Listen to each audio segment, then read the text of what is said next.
ខ្ញុំដើរទៅមើលប្រាសាទហើយប្រាសាទដែលមកមើលហ្នឹងគឺប្រាសាទបន្ទាយទ័ព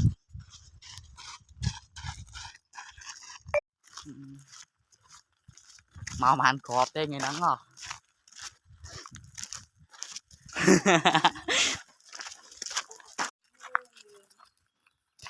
តនំនេះឡើងទៅមើលលើណាមិនម៉ែមកឡើងលើវិហារណាមិនម៉ែអត់ធុកអត់អី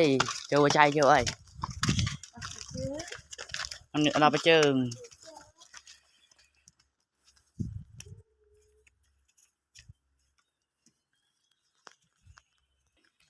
និយាយទៅអាចឡើងតាមផ្លូវមុខបានតែនំនេះអត់ឡើងទេឡើងតាមជំហៀងវិញនេះនំនេះអត់ធុកអត់អីណែអត់ធុកដើម្បីធុកនៅកន្លែងសាទទីទ័ព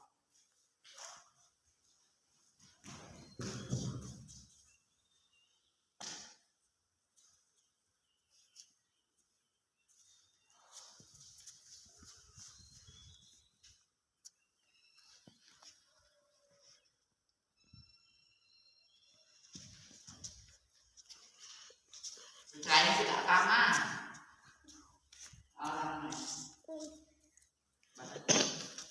លើផ្សារទៅនេះឡើងលេងលើផ្សារ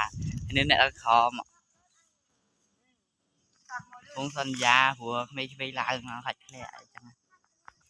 នេះឡើងមកដល់បានជិះបានពាក់កណ្ដាលឲ្យអ្នកខ្លោងទ្វារអីស្អាតដើមឈើដោះស៊ុបទ្រុបមើលអត់ធ្លាក់អើយមកគ្នាវាធ្លាក់ជីងាប់ហើយនេះទីតាំងសាទគ្របណានេះគ្រប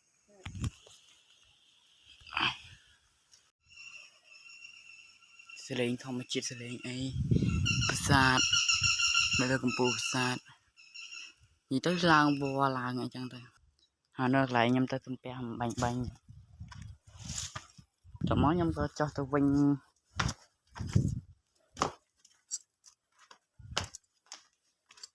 នេះគេដាក់ហាមប៉ះពាល់អីខ្ញុំមិនដឹងហាមប៉ះ